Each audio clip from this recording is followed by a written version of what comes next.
By the power of Grayskull, I have the power. Power of Grayskull. I know, just like everyone else, and all the Motu fans, I've been a big Motu fan. I don't post on this channel, but had to post this and give my review. I'm a huge Motu fan. If you don't know me, I'm Elderly Alexander, and huge Motu fan. Obviously, look, that's stuff I have. There's some classics up there. There's some vintage stuff back here. I have a vintage Castle Grayskull over here.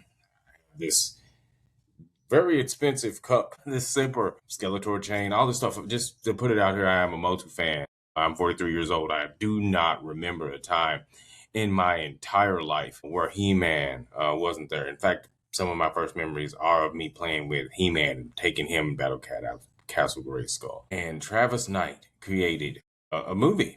We also had our 1987 Dolph Lundgren classic, cult classic, because I'm not going to say it was the greatest movie ever, but it was definitely a movie that we all loved. And you either love it or you hate it, but you appreciate it for what it was at the time. But this movie, Travis Knight created Masters of the Universe. I'm going to start off and say I didn't hate the movie. I gave it a 4 out of 5. 4 out of 5, solid movie. Watched it a couple of times, watched it by myself. I have 2 children, 19 and 16, and they have been forcibly fed He-Man their entire life. Yeah. So, first of all, let's start out. Star of the movie, Jared Leto stole every scene, and so did Idris Elba as Man-at-Arms. But Skeletor and Man-at-Arms definitely made the movie. Shout out to Scales. You know what I'm saying. Skeletor is it. He had aura, right? As the shirt says. But Nicholas Gallatin played He-Man very well. He played He-Man very well. This guy right here. He-Man, the most powerful man in the universe. Can't find Jared Leto Skeletor anywhere. That is hot commodity character. The only Chronicles characters I can find are Battle Cat, which we will get to, and Triclops. It was there, but that's it. So, but nobody else can find any of them in my local store. I'm gonna say this: the look of the movie was good, the feel of the movie was good, the color, it was vibrant. The movie was vibrant. Like it wasn't Justice League, which and I'm gonna say I love Justice League, the Snyder stuff. It was good. Snyderverse was something for me, was something different. It was pretty much an opposite of what Marvel was trying to present at the time with their movies and TV shows. But I am going to say this about this: it was a very tongue-in-cheek movie, Master of the Universe. Nicholas Gallatin's Prince Adam, I felt like it embodied the character of Prince Adam to a T. I heard some people say they felt like, oh, Adam's stupid. No, Adam lived in a fantasy world to the outside people around him because they didn't understand what was going on. The movie started off in Eternia.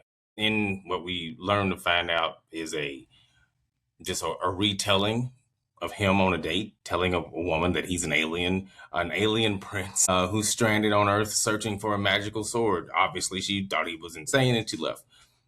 Which was hilarious. Like, I laughed. I genuinely laughed. But that first fight scene, man, we need to talk about that fight scene. The choreography in this, the fights, the action was amazing. Trapjaw. When Trapjaw first came out, I was like, oh, wow. He looked so much like Trapjaw. Like, nobody was super buff or super huge, but he looked like Trapjaw. And he was out there. And he had the claws, he had the gun, he had everything. I was like, okay, I'm watching Trapjaw from the cartoon. That's not necessarily Trapjaw from the mini comics or the toys or any other version of Trapjaw, not even 2000X. But it was definitely Trapjaw. And I was like, okay. And the fight and the Man-at-Arms, it was just amazing. It was a good fight. To start out, to let you know, okay, this is going to be different than what we expected. This is a little serious. And then I'll say it was when the fighting was happening, it was serious. Some of the talks, the engagement, the beginning of when Man-at-Arms was talking to the cadets, the young ones, Tila, Adam, and the rest, and he was calling, he was saying ass. He was saying ass a lot. save their asses.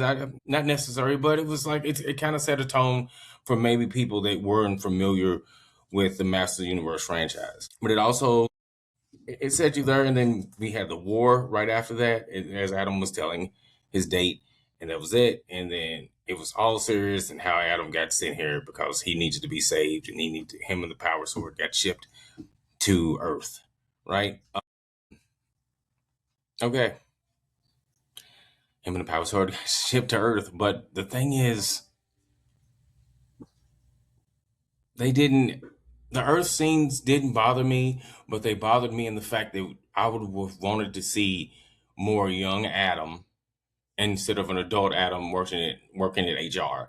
Like, I can see why Adam would work at HR because the character of Adam is genuine. He's caring. He's loving. Like, he's not just a barbarian guy. He's not just the defender of Grayskull. He's the defender of life. Adam's like the protector of life itself, of human decency, Eternian decency, right? So that was Adam, and then it was good. I would like to say like the CGI was good. The Beastman fight, when we heard what's going on, hit. I was like, okay. I get it. I get it. Adam said what's going on. The music hit. That was it. But the Beastman fight, the CGI with Beastman on Earth was cool. It was good stuff. I was like, oh, okay, this is good. I'm happy to see this. I was very happy. And then it didn't it didn't linger on too long. Like I said, I didn't want him to be an old Adam too much on there. I thought we would see more of Kid Adam and see how that worked out, but we didn't. Because unless you already knew the story of He-Man, and then why is Melina on Earth and everybody else? Why is Melina from Earth, but everybody else is an Eternian? And when you don't understand it, oh, she was an astronaut. She landed on Earth. Boom, stranded. Fell in love with this dude, and there you go. Who just happened to be the king of Eternos, and there you go. That's the story. But you don't know. I guess they assume, well, you're going to see Master Universe, you either know what's going on in the story, or you're going with somebody who's already a fanboy of the series. Okay, I'm a fanboy of the series, but still, excuse me. But now we're sitting here, kind of lost there. But let's just get past that. I am going to say, best part of the movie for me, tears, genuine tears. I cried twice. The first time, by the power of Grayskull, I have the power. The first transformation, when he get lifted up in the air, boom, boom, boom, muscles. It was a little Sailor Moonish, a little. I know everybody said, well, they didn't do too much when it comes to the latest Revelations series, but I think that first transformation was taken from Kevin Smith's series a little bit for me. I felt, but that, and then he ripped off Trapjaw's arm. He ripped off Trapjaw's arm and killed the rest of the bad guys with Trapjaw's gun arm. It was cool. Yeah, that was amazing. Just that transformation. And the second time when I cried was at the end of the movie, but I'll get there. I am going to say that there was just a little bit too many jokes when it came to the jokes of the names of the characters, because in here Adam named Ram Man and Fisto, and I know that those two particularly are made fun of because of the sexual innuendos of ramming things and fisting dudes. But and I guess they tried to make it a little bit more serious because a kid named them these nicknames, and that's not their real name. But they didn't even go with their real names were, which was already given to them via Spectre Creative in 2000X. They gave them these names. They filled in backstory in Master Universe that wasn't necessarily there through mini comics and all these other medias of He-Man and the Masters of the Universe. So I didn't like that much. It was definitely too many sexual jokes as well. You can have a couple, but the one that really truly offended me was the one at the near the end when Skeletor's in Adam's mind and he's throwing him through all this stuff and he's beating him up, and then he talks about the dangly thing to your loincloths. I'm like, oh, so now you have to do the sword and penis analogy and all this stuff. But for the most part, the movie was good. It was genuine to some of the source material. I think the issue is there's so much source material, what we call source material from He-Man. We have mini comic He-Man. We have DC Comics He-Man. We have Dark Horse comic He-Mans. We have another DC comic run of He-Man. There's all these different versions, which I've read these. All these stories. One of this story kind of reminds me of one of the DC stories where Skeletor does get Grayskull and he displaces everyone, and Adam is a lumberjack. This was a DC story a few years ago, and he had to find all his friends to get back and regain his memory that he was Prince of Eternia and He-Man, and that people were, that his parents were dead and all this other stuff, which I will get to. So it reminded me of that. So it really wasn't like that, but there's so much things that you can pull from He-Man, where I feel like Travis Knight is a fan of Masters Universe, is a fan of He-Man. Like, he loves this as much. He's a fan as much as any of us.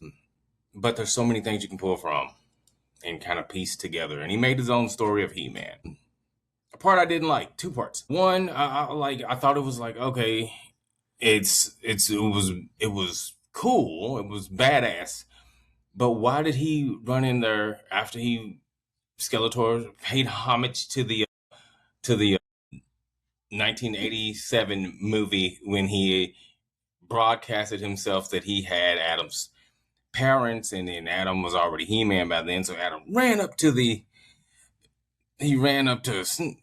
Snake Mountain, beat up everyone, and he gutted Goatman, Hathor Bjorns.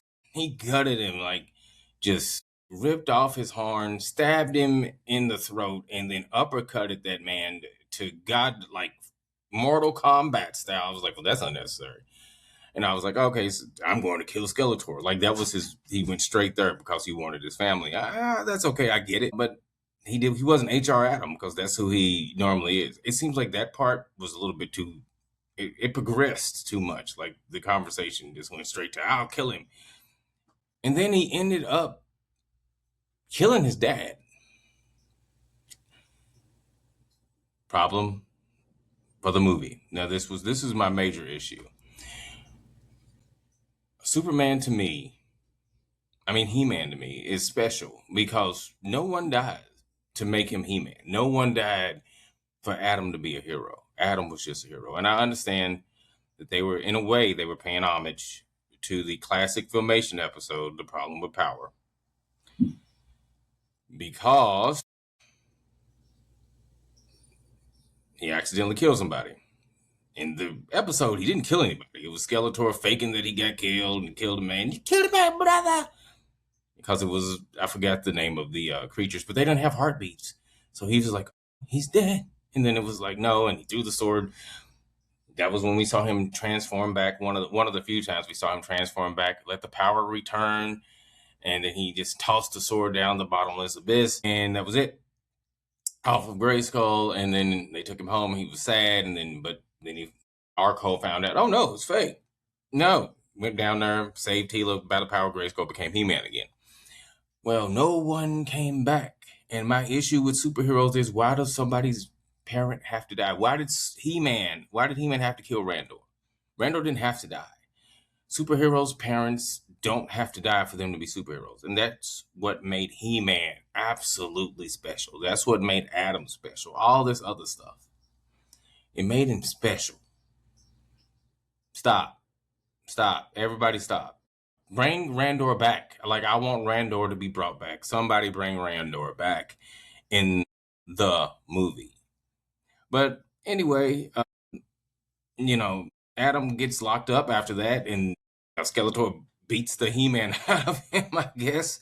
Takes the sword. He can't transform because Evelyn is gaslighting him to tell him, hey, you can't transform, but I can do a ritual to make you be the heir of Grayskull, all this other stuff. Make him have the power that obviously wasn't true. And then He-Man Adam, and he sees Cringer again, reunites with his talking green tiger. And then, they do a Battle Cat reference, which we see very little of, Battle Cat. And then they break in, he gets the sword, he turns into He-Man again, which with the second transformation, I feel like they paid homage to Kevin Smith's version of He-Man with that shot of the power coming up and the Castle Grayskull speeding out and power shooting up through Castle Grayskull. That was a cool shot. It wasn't as good as the first transformation to He-Man, but we got two transformations to He-Man uh, in this series, in this movie. So in this 2 hour and 20-minute movie. And then we get to a fight. The fight with Skeletor I liked it. I know some people said, it was a little bit too fast to speed up punches because Adam said he was pulling his punches and you saw his eyes glow, which I thought that was a cool thing. They added the glowing eyes of the power just coming through him. And then he hit him with the thunder punch. When he hit him with the thunder punch, I was giddy. I almost jumped out of my seat. And then bam, it was over. He caught the Habit staff and then destroyed it, and that was it. Then at the end, we had end credit scenes. We saw Arco, and we saw Adora first turn into She-Ra. We didn't see the Adora character, but we did see She-Ra, and she just transformed because she was pulling the sword down. I am She-Ra. So it looks like we are planned to get sequels to this movie, which to me is also amazing. Sequels already planned and mapped out, stuff we don't see nowadays. So bravo, Travis Knight, bravo, Amazon for that. Now to the second part where I did cry was the end of the movie. The exact end when you saw when Adam gets the name He-Man, before he gets the name He-Man, we see him and Tila and everybody else in their more traditional, especially him, like seeing him in his more traditional Prince Adam outfit. I was like, oh, okay, this is it. This is cool. So it brought tears to my eyes because I was like, oh, okay, this next one is going to be better than this one. And I enjoyed this one pretty much. I really enjoyed this one. I'm not going to lie. I enjoyed the movie. Can't wait to go see it with my children this upcoming weekend. I really want them to see it and get their takes on it. My son is very critical of not seeing enough Arco, which, as we all know, Arco was only at the end credit scene, and Battle Cat, which also was just before the end credit scene, because that's when Cringer finally put on the armor and became Battle Cat. Like I said, four out of five.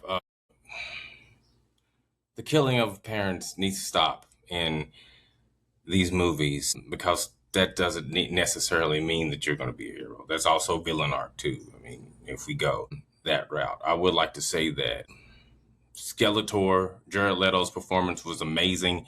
We saw that Skeletor was not only funny, he was still menacing. He was still abusive. He abused Beastman. He abused the love of his life, which was Evelyn. He burned her face.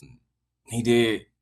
He told her he could finish her. Like, Skeletor was a bad dude. He was not a good guy in this, but he was also comical. He was laughing. He was cackling. He was giving his quick insults, his whims. It was funny.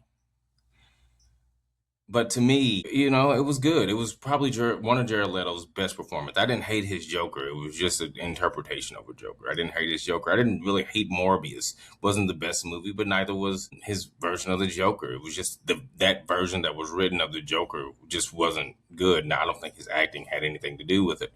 His acting was probably one of the better parts, just like it was in this movie. It was one of the better parts of the movie. So he did well in this movie. So please go see this movie, people. Go see it. Go see it. Spam it. I've seen it 3 times, and we'll be seeing it a 4th or maybe a 5th. I don't know.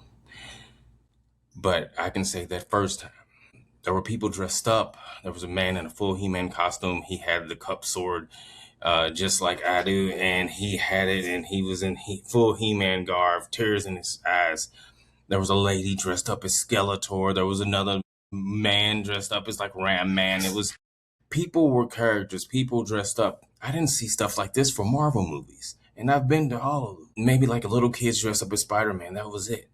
This was true fandom. This was a place where I felt where this was people that loved the franchise. People that were paying the $70 for the Battle Cat bucket. Or me and others with this $50 cup in my hand. We were doing all these things because we love it. And I know a lot of people didn't like it because it wasn't a serious He-Man. It wasn't Savage He-Man. No, I didn't necessarily like that they made fun of the fact that his name is He-Man because Adam, as a kid, envisioned himself with the name of He-Man and the names of Fisto and everybody else. The only person that had a name was Man at Arms because that was his title. That was just Duncan's title. He knew Duncan's name. But, he didn't know anybody else's name. I guess he wasn't close to him. But that's fine. Like, they made fun of the names. They embraced the names at the end. He doesn't have a secret identity. I get that.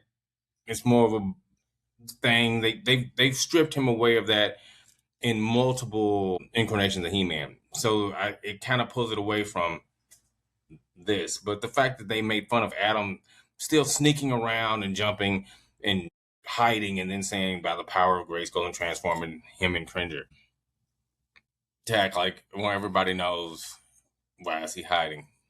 That part didn't need to be in there. But other than that, the movie is good. The movie is good. So if you hate the movie, I feel like you hate the franchise. I'm going to tell this quick story before I sign off. So yesterday, I went to the store, still in search of a Chronicle Skeletor. I didn't find one, but I saw the mask. I haven't seen the Skeletor mask, the mask that talks. And I opened it up and I was playing with it for a bit before I set it back down because I don't want it. And he was just talking. But I caught a little kid's eye. A little kid he was just looking at it, watching me play it. Him and his mom. And then I set it down and said, I don't want it. I walked away. And the little kid was, he said, excuse me. And he went over there and he said, can I get this, Mom? She said, yes. That's what it's about. It's about